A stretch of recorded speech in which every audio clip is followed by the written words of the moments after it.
reflexiones que también compartimos con todos los amigos del PRO y por supuesto con Mauricio, y transmitirles el optimismo y la esperanza de aquello que venimos viendo que sucede entre los argentinos en los últimos meses. Y lo hemos visto en la calle en septiembre del año pasado, lo volvimos a ver en noviembre, lo vimos el 18 de abril y también lo sentimos y lo vimos cuando nos acompañaron muchos argentinos en el debate de esta reforma judicial. Y quiero empezar recordando y celebrando que este es el año número 30 de la democracia en la Argentina. Una democracia que nos ha costado muchísimo conseguir. Un país que ha tenido una historia muy trágica en materia de respeto al Estado de Derecho y a la Constitución Nacional. Y por eso me parece que es importante empezar a hablar de instituciones recordando de dónde venimos y recordando cuánto, desde el golpe de Estado de 1930 hasta el año 83, cuánto nos costó como país decir y elegir como sociedad que queremos vivir en un régimen democrático. Sin embargo, yo no puedo no decirles, a pesar de que soy optimista, que hay un riesgo en la democracia argentina hoy. Y que nuestra democracia en estos 30 años se empezó a achicar y se empezó a achicar y cada vez es más mínima. Y yo que soy hija de la generación del 83, y algunos son hijos, hermanos o papás o nietos de la generación del 83,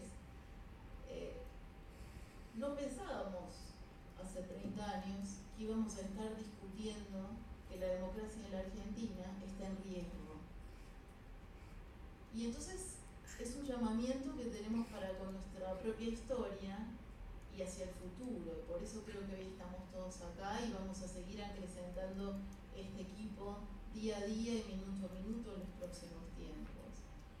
Y digo que hay riesgo autoritario en la Argentina, no porque haya gente desesperada en destituir un gobierno o haya riesgo de un golpe de Estado como se conocía en la historia argentina de manera muy trágica.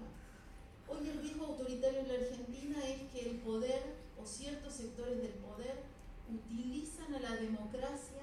y a los mecanismos de la democracia para destruir a la democracia. Y entonces por eso es tan importante el nombre del PRO, porque todos nos olvidamos de dónde viene el PRO. Y PRO viene de propuesta republicana, que no es solo hablar de la democracia como nos quieren hacer entender algunos, que es votar cada 2 años y después, señor, si usted quiere, arme un partido y gane elecciones y veo.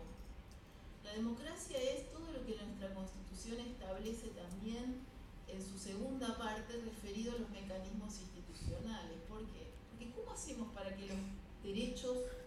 que están escritos y muy bien descritos en la primera parte de la Constitución se cumplan? Hacemos que los derechos se cumplan cuando escribimos la segunda parte, cuando los constituyentes, nosotros ya no la escribí, pero cuando los constituyentes escribieron la segunda parte de la Constitución y dijeron que además de un poder ejecutivo, iba a haber un poder legislativo e iba a haber un poder judicial. O sea que el objetivo de aquellos que pensaron el sistema político para la Argentina era distribuir el poder y establecer pesos y contrapesos y límites a ese poder para que ninguno tuviera la sartén por el mango y para que todos se vieran obligados a conversar institucionalmente respecto al proceso de decisión y de políticas públicas. Con la reforma del 94 todavía se agregaron nuevos procesos y mecanismos institucionales de control. No solo las elecciones para los ciudadanos cada 2 años, sino la consulta popular, el referéndum, la acción de amparo, esta cuestión que estamos discutiendo hoy, esto de que es un derecho, es una garantía que está en la Constitución que dice que cuando una persona en la Argentina siente que uno de sus derechos está lesionado, tiene la garantía constitucional de acceder a la justicia rápidamente, a un remedio rápido a través de la acción de amparo, que se vincula mucho con esta cuestión de la reforma de la ley de las cautelares. Yo no voy a entrar en los detalles, porque quiero hablar desde el contexto y del proceso. Entonces en la Argentina, más allá de aquella discutida reforma del 94, sí hay mecanismos que uno puede reconocer o hay nuevas instituciones que uno puede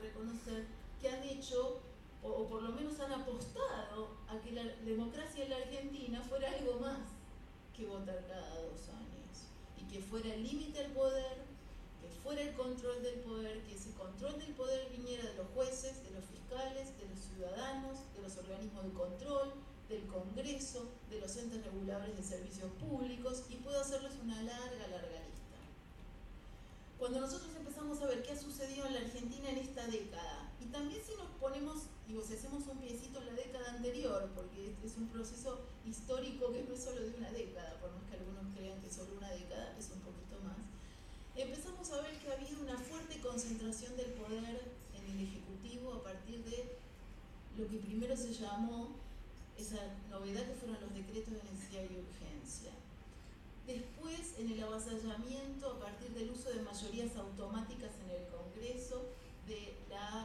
el silenciamiento de las voces críticas en el Congreso, la imposibilidad de tener debates profundos que permitan el intercambio y el mejoramiento de la calidad de las leyes que el Congreso aprueba utilizando esas mayorías automáticas. Después vino la permanencia, porque al principio eran temporarios, la permanencia absoluta de los superpoderes presupuestarios. Eso fue una introducción del kirchnerismo. Les diría que es el primer objetivo muy claro, tener la caja del presupuesto público absolutamente concentrada en la lapicera del presidente. Esa fue una ley que votó el Congreso hace no muchos años, cuando Néstor Kirchner era presidente de la Nación. Y esa es la ley no solo que destruye al Congreso en el proceso de formación y sanción de las leyes y debate de las políticas públicas, es la ley que destruye al federalismo en la Argentina. El día que los senadores le entregaron al presidente la lapicera para que el presidente haga con el presupuesto de la Nación lo que quiera, empezó la destrucción del federalismo en la Argentina. Y traigo este punto acá porque quiero que ustedes, porque a veces que cuando uno habla tanto de los temas nacionales no siente que repica, pero el proceso de destrucción institucional está muy interrelacionado y muy ligado a la muerte del federalismo en la Argentina, a la muerte de las autonomías provinciales, al arrodillamiento de los gobernadores que van con la novecita gacha a la Casa Rosada a ver qué consiguen que le dé esta presidenta o el presidente anterior. Y estos son algunos de los desafíos que nosotros planteamos en materia de grandes discusiones institucionales para la etapa que viene en la Argentina, que es la devolución del poder. Hay que devolverle poder a las provincias, hay que devolverle poder al Congreso y hay que reconstruir todo el entramado de control a partir de la designación de autoridades idóneas, profesionales, autónomas, independientes en los órganos de control, porque el señor Reposo, que fue candidato a Procurador General de la Nación, les recuerdo que es el síndico general de la Nación, y ese señor, que tiene que controlar lo que el Ejecutivo hace, lo único que hace es hacer la vista gorda, porque si no, no estaríamos en los debates que estamos teniendo en los ámbitos de tribunalicios recientemente y los que vamos a tener, porque la punta del iceberg es lo que recién estamos